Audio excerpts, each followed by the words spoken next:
as a top-level overview of what OpenAPI or Swagger 2.0 looked like, if you look at the root level, you can see there's a bunch of objects, which makes the root itself very complicated, very loaded.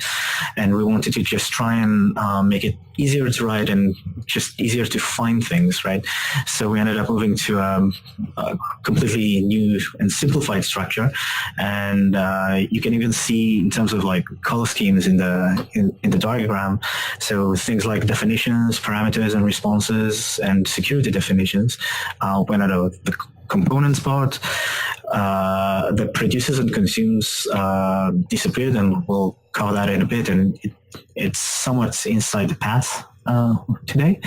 The host, base path, and schemes have been condensed into one object called servers.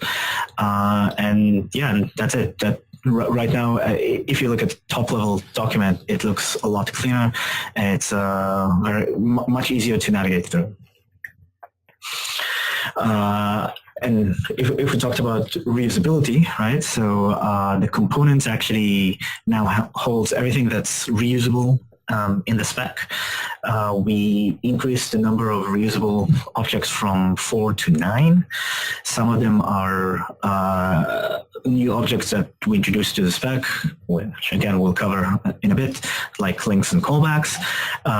We added examples and headers, which were still, they did exist in 2.0, but now you can actually reuse those.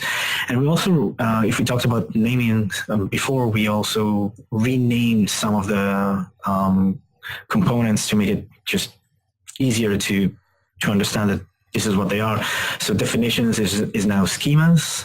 For those of you who know, we used to refer to definitions as the schema object. So we just wanted to use the same name for everything.